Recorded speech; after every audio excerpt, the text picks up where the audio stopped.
Play something for me. Not now. Come on. This is a sound check. Do a sign. Just do a little sound check. There is no such thing.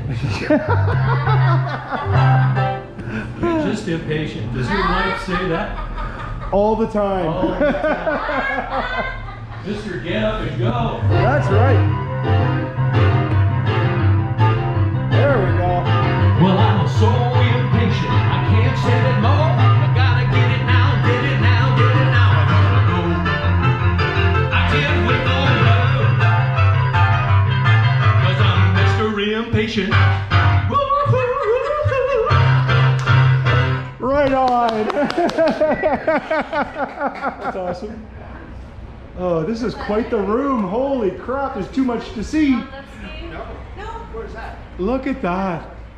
Oh, did you head in the house?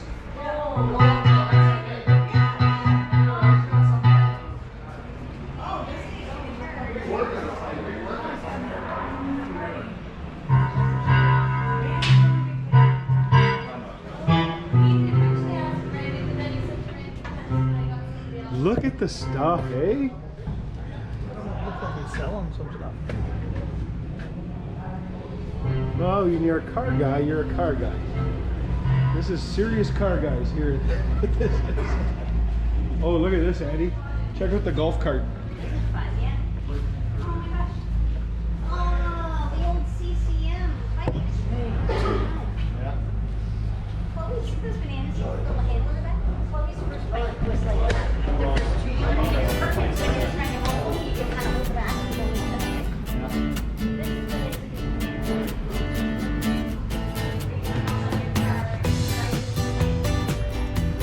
Oh my goodness. Yeah, I had one like that. Look at this. Look at how good a shape that's in. That's a 1980. Look at this little monkey bike. I had one of these too. With the folding handlebars. Oh my goodness. Like this is just incredible stuff, baby. Look at that. Like the license plate. That's you.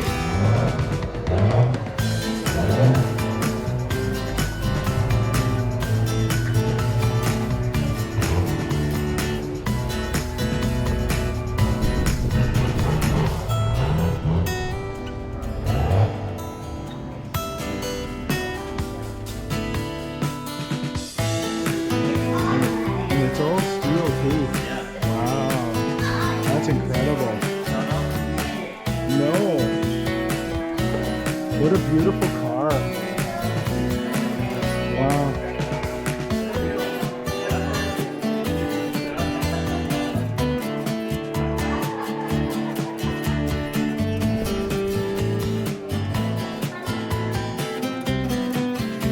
Oh my goodness.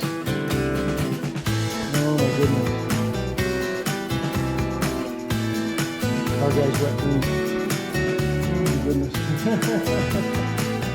Isn't that good? Crazy.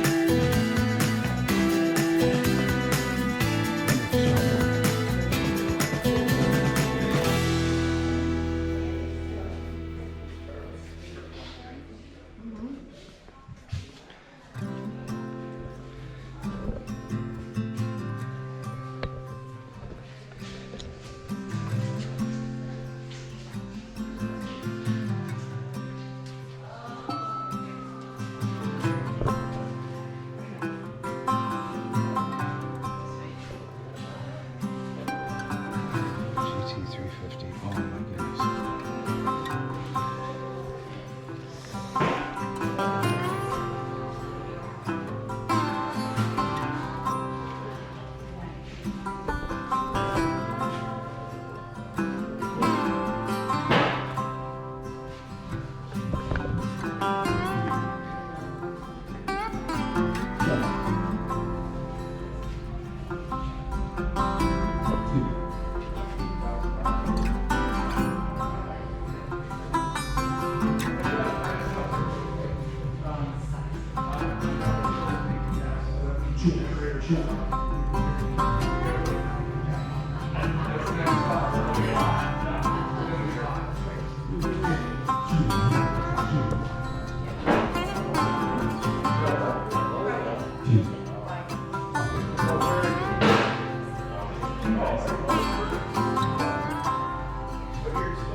my goodness.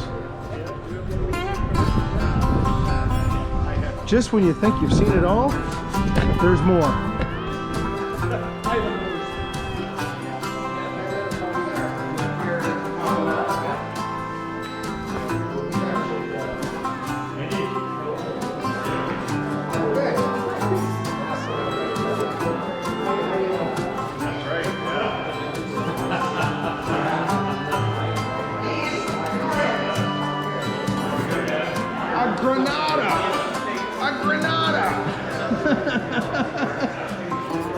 I remember them.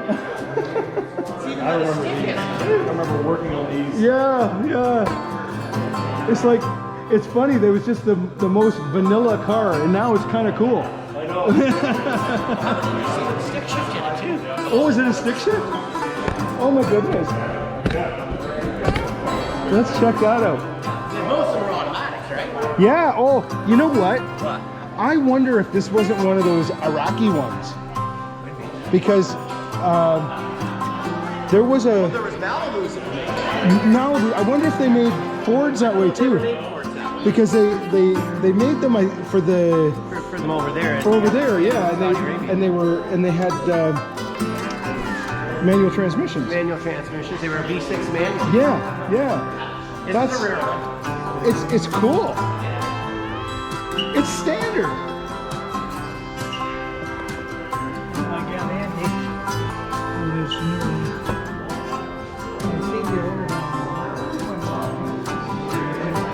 Where is he?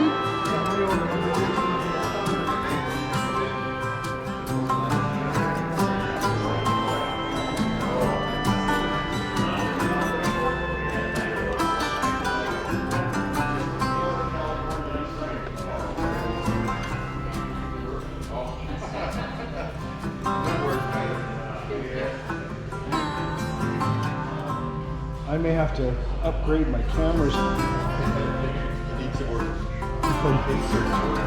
Oh man.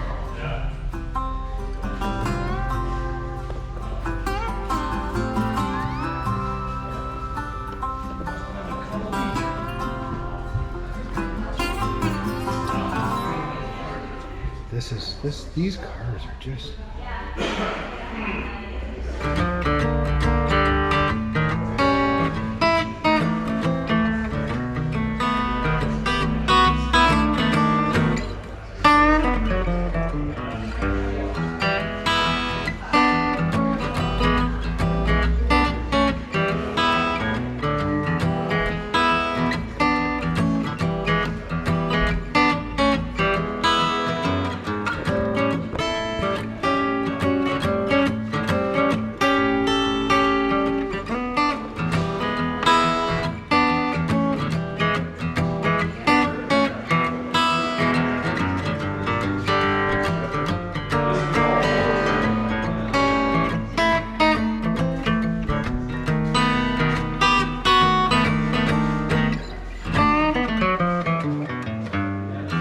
He does some racing, it looks like.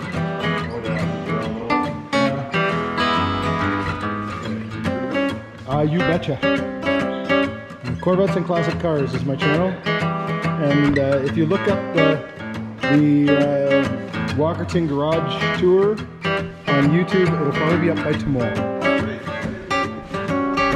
I did the Cruising King last night. I bet you there's 10,000 people there.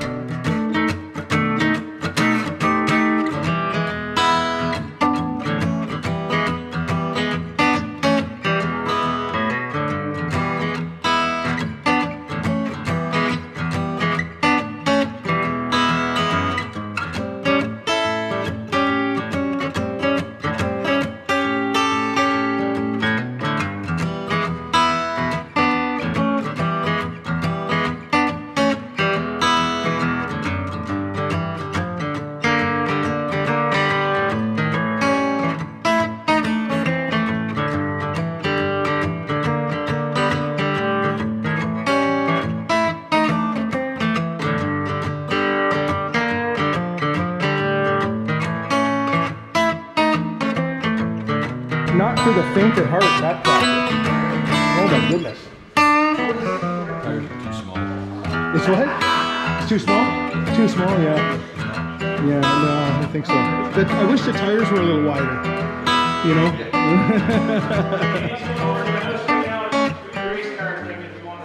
Yeah.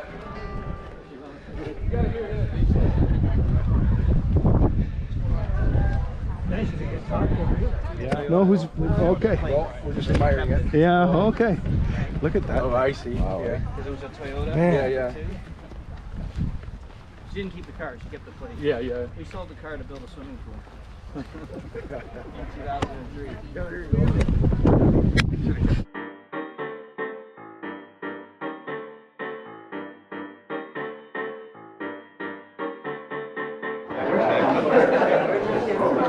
I'm just gonna sneak past here. I want to get some of these trophies. Look at these little dioramas and stuff. That's cool. That is really, really cool. Probably see some new faces here. There'll be a lot of people that come back, so they must like this show. If anybody comes to that door, just let them in. Try to keep it closed as much as you can because the heat. Anyhow, I started racing in 1968 at the Cargill Speedway. It was a dirt track. And back then, I didn't have very many funds. I was the oldest of 12 kids. So I had to get out and work when I was like 8 and 9 years old to help to feed the kids. So I gave all my money home until I was 20 years old. Probably a lot of the kids don't do that anymore. Eh?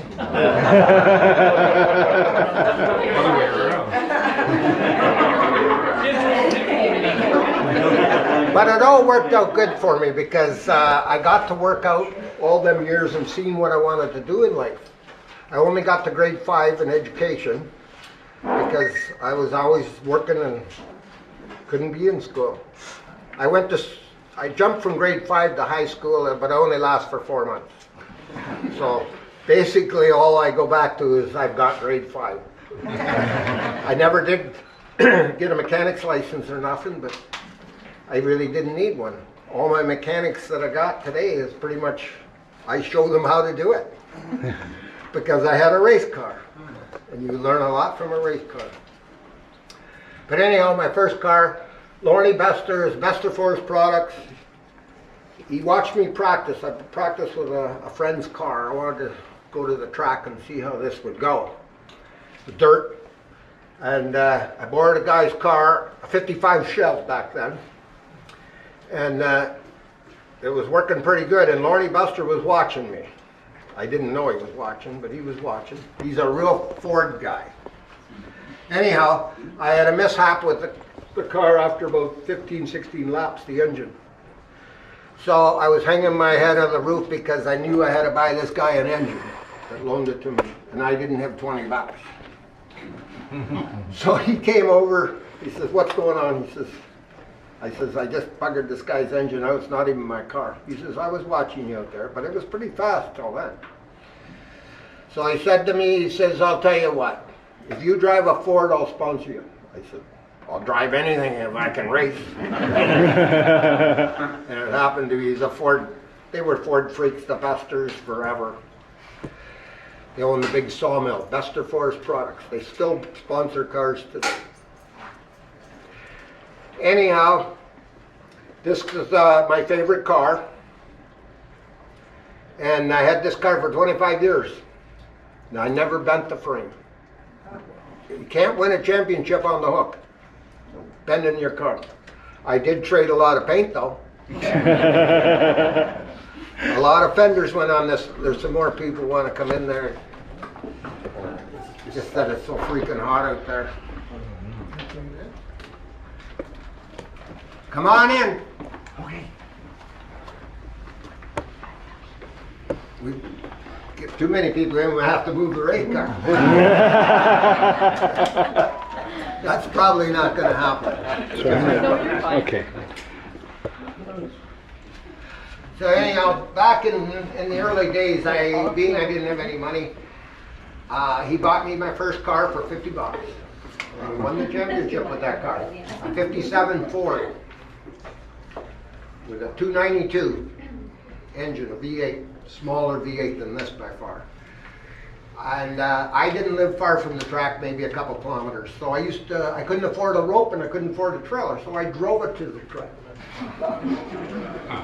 People say that he's BSing, but that's the way it was.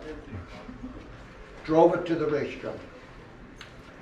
So then as years went on, we got different cars, we moved up in classes. I started with a street stock, of course, Cargill. And then I moved up to diamond class, and then I moved up to this class. This is light mounted. Stronger engines, better tires, faster cars, of course. So I had this car for 25 years. This was my favorite car. I built the house around this car. This car won 25 championships. Wow. No, this car is 25 years old. It won 9 championships. I won totals 17 all my career. I raced around for 30 years, 31, 32. I was off for 1 year. So anyhow, being that this was my favorite car, every 3 to 4 years we'd put a different body on this car. We started with in 1983, and they didn't have as much aerodynamics. Then as soon as Thunderbird got better aerodynamics, then we moved to 88. And this is a 95. So a little bit about the car. We know that race cars, the fast tracks, the longer tracks, air is a big thing. Sauble, you do 60 miles an hour, 65 maybe, not so important. You go to Cayuga, you do 110, more important. Air is a big thing. So this front end on this car wasn't wide enough for me, so I cut a chunk out of here and I widened it out. Tech guys never did catch it. Back then you could get away with a few things. So the reason I widened it out is to make more air get on that hood. The more air I can get on this car, the more it pushes it down so the tires don't slide. You go in the corner, you don't slide, push, tires go away. So the air carries on here. I'll have to just go along here a bit. I raked this back in, you can see. The other one's more stock. But they never had templates back then. So they couldn't really prove this car 100% on its body lines. So this is raked in. I put this in here so the air would, you don't want the air to get inside the car or under it as much. Slows you down. So we tried to pick as much air as we could from getting in the car, and then I laid these pillars back. And then the more these laid back, the more air could get on the back spoiler. Back spoiler pushes the car down, hits that, pushes the car down. Now you got traction on the rear, so you come off the corner, you ain't spinning. The more you heat those tires up on the car goes away. You ever see cars start good and they run good for 10 laps, and lap 50, they're at the back. That's the reason for all those things. So I ran it to the edge. They never really caught a lot of that, but they did catch the spoiler. They got spoiler heights, which they tell us, and we got to be 5 or 6 inch spoiler. It's got to be a certain height from the ground. Same with the roof. There's a roof line. You want to keep it up to where it's supposed to be. The more you lower it, the faster you go. So they have a ball that hits the roof when you go through tack. So I ran for 30 years and never got disqualified, but I ran it to the edge. You take everything to the edge of the road because all the fast guys do. So anyhow, back to the engine in this one particular car has a 351 Windsor Ford motor in it. Probably a lot of people don't know what that is anymore, but 2-barrel carburetor. You had to run stock cylinder heads. You could not porter polish or run aluminum. They would pull the heads off in tech if you were running at the front in big races when they paid $5,000 or $10,000 to win. The cylinder heads were coming off. You better be prepared. They cube and check the motor, make sure the cubic inch is right, and make sure there's no porting or polishing. Valve size are stock, carburetor legal. They always check the carburetor. That's a big thing. They got tooling. Very popular. I still build them for a lot of race cars, drag guys, street guys, pull trucks, everything. I build 9-inch Ford. But anyhow, there's any questions on this car this far? I raced at Sabo was my home track, Varney, quite a bit, not as much. Flamborough, Delaware, all the specials I went to other tracks. When there was a 5,000 or 10 to win, Andy was there. Sunset? Sunset, Peterborough, Cayuga, Delaware, all them trucks on specials. I only went there in specials because at this time I didn't have the money to travel as much, but I was getting sponsors. Bester Forest were still helping me out. Peninsula Ford, they gave me, because I was running a Ford, and they figured, hey, we're running in the top 5. They sponsored me. Peninsula Ford and Harvey Crotts Ford back in the day. The Ford guys looked after me so good. And talking about Fords, well, that's kind of how this happened. In the 60s, I pretty much drove Chevys. 70s, early 70s, I was a Mopar guy. And then this Lorne Bester come along and started all this stuff. And then when he started it, all the dealerships and all the Ford guys came on board to help me. So Ford really supported me very well in my racing career. So I guess I'm supporting them back. I got the Mustangs, Cougars, tractors, Trucks. Ford involved, trucks, yeah. So this is what's happened. I have no problem with any other makes. Actually, Chevy was my competition on the racetrack. Chevys, 350 Chevys were good competition. But we had a little edge on them because we knew what we were doing. I think he did some work for me at one time in the machine shop. Get those valves nice and smooth. This is legal, Andy? Oh, yeah.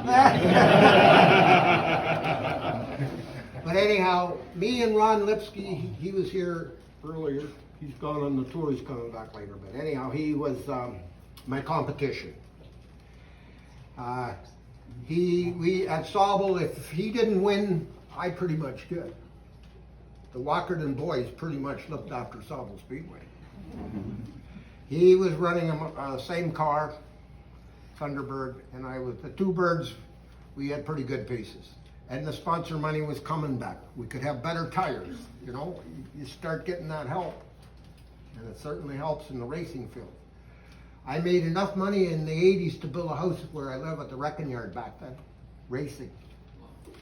Now today, it's just a joke. This car here had about 7,000 in it. Today you gotta have an $80,000, $90,000 car, maybe 100 to compete, and it's gone stupid. Racing is an expensive sport now. In 03, I could kind of see it coming, that racing was going to be expensive. So that's when I quit. Ford's 100th birthday. It's on the hood. I quit that year. Then I got into tractors. Did racing for 30, got into tractors, did it for 20. Then I got into classic cars, another 20. I got to keep living here for a while. So anyhow, is there any questions this far? Did Pat ever drive this car? Oh yeah, sometimes I don't make it. You know, you want a night off. And you know if he's gonna win. Pat's drove it. Not too many have driven this car. Because, I heard Pat was the last person to drive it. yeah, he's racing today, yeah. Yep, his Honda. Yeah, he's racing a Civic in a Yeah. 4-cylinder at Sabo Speedway. My brother, Is this 7 years old. Has this car had any accidents, crashes? Which one? This one? I mentioned that the frame, this original frame on Yeah. this car, Okay. it's never been bent. But you've rubbed. That's what I said. I put a lot of fenders on it. I trade a lot of paint. And if you don't, you ain't going to the front. You're not racing. I had to start pretty much, me and Lipsky would always have to start at the rear. Fast cars to the rear because that's what the crowd wanted to see. was us guys. Sawville used to be packed. Yeah. That's just what people wanted to see was us guys coming from the pack and going through. That was interesting, exciting. Top speeds. Sawville about 65, 70 mile an hour. That's pretty fast. If you went to Cayuga, you were 110. The longer the tracks, the faster you went. So that's when you change the rear end. 9-inch Ford has a pot, and you just slip in a different gear ratio. So we'd carry about 5 gear sets with you. You go to Mossport, it's a different gear. The motor wanted to rev around 7,000 RPM. And if you went to Sawville, you would have 65 miles an hour, you would have that motor turning $7,000. You went to Cayuga, turning 110 miles an hour, you change the gear so that motor wants to work best at $7,000. That's where the power peak is. Yeah. So we'd have the cam perfectly for that. And now today you got to run a chip. We didn't have to run a chip back then. 6,400 is all you can rev today. I usually get about 6-7 years out of one of these motors if you look after it. Keep your oil changes like your street car. Check your levels. Keep them up. The motor lived just like a street car. About every 2 years I would bearing it, throw bearings in it and set of rings. Just freshen it. Who's your favorite NASCAR driver, Andy? I like them all because they all go fast. Gotta be Ford for sure. Well, I like Chase Elliott, and I liked his dad. And Chase drives a Chevy. I don't mind to see him win. Yeah, if for this and that, it's nice to see a Ford win because you drove one, maybe more so. But no, I like them all. I think they're all good. Today you can qualify last at Daytona and you can win it. So what's the frame out of? This frame is a '79 Ford LTD. Front, it's a rear front steer car. Yeah. Steering box is the end of the front. Yeah. The LTDs, the Cop Cruisers, all them cars handled very well. Yeah, they kind of missed the boat when they killed that line. 'Cause it's Yeah. still one of their favorite cars. I tried a rear steer, it wasn't as good. A Trino had a rear steer club. I like this one, this is the LTD, and they're very nice to set up. They're more like a Chevelle, kind of like the Chevys. Yep. Yeah. Same style frame. This car was built in 1979.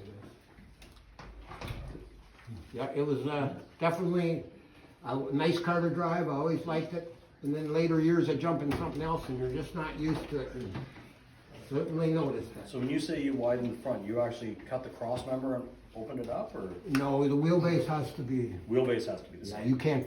They So check you your just wheelbase. open the hood and the bumper. Yeah. Same with this wheelbase, front to back. And 50% left side weight, or 55. You in it, and 45. And you had a weight rule of 3,100. You better be 3,100. You better not be 3,120. You're disqualified. Or under. If you're under. If you're underweight. I'm thinking of the tractor pulls. I'm into them too. If you're over in them, you get disqualified. And there's racing. If you're under, you get disqualified. But anyhow, is everybody ready to hear this thing run? I want to hear it. Yeah. I seen that guy not too long ago. What's his rim for horsepower? 360 back then was a 2-barrel. You couldn't run aluminum. It's just stock head with a 2-barrel, which is pretty good for the cubic inch. That's more horsepower than cubic inch. Valve size, everything had to be stock. Carburetor, 2-barrel, not a 4. Yep. So we had good parts in the motor, good valves, good pistons. You were allowed to run good springs too, because in my earlier days, any motor I wrecked was valves dropping. Poor springs, so you were allowed to run a good valve spring. Anything to make it live, because they need the car. You blow up, you're on the hook. Yeah. Okay, you can open that door so you can hear this. You gotta, biggest reason we're down here is to fire this thing up, right? Let's hear this thing go.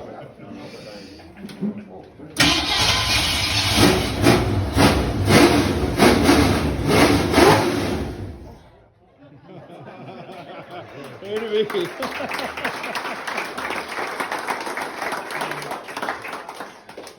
I've been doing that for 18 years. I haven't blown it up yet. Sometimes with the parties we have here, for a few years, I get higher. Nice blue.